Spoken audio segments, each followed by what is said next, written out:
This is week 10, video 4, and covers slides 20 to, I think, 27. So a lot of people will start their resume with a career objective. If you want to do that, that's fine, but it's not required. You won't receive any grades for it for this assignment. If you choose to include one, I encourage you to make sure it's unique, it stands out, and it highlights your strengths, something from the High Five assessment. Okay, the education section, that should be first for most of you, because the reason that you're going to be most qualified for the job is because you have a college credential, which is probably required on the job posting. That's going to be the most important thing that you have. Once you've been working for a few years, you might put it further down, but right now it's probably going to be education that most qualifies you for the job. So please read through these slides and take this advice. Consider including that. And this talks about if you have limited experience, make sure you put education first. So that's why I've got this slide in here. So then the next sections on your resume might be work experience, might be relevant skills, depending on you and your experiences.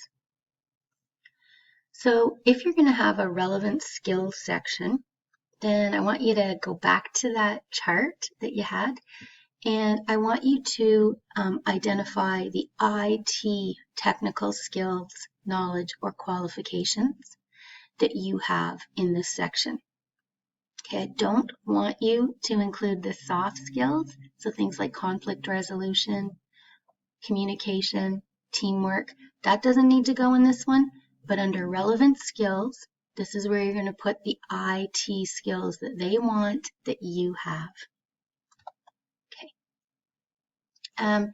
I encourage you to pause the video here, go to the PowerPoint, and click on the links in this video to get some ideas that's going to best market or feature or highlight your technical skills.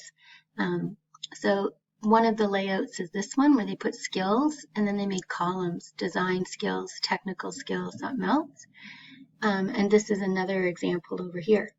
They did it this way. They put tools and then listed, languages, then listed, technologies, then listed. And you should probably choose the layout that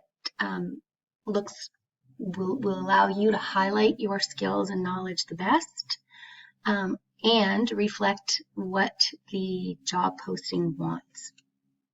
Okay. Under work experience, if you have limited or no work experience, you may call it relevant experience instead. And I again invite you to pause, watch this video right here.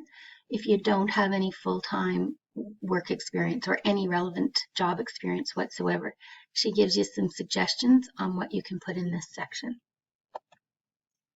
Okay, highlight your achievements when you're describing your work experience. And in the next video, I'm going to go over what I mean by achievements. So I'm going to pause here and I'm going to restart here in a minute.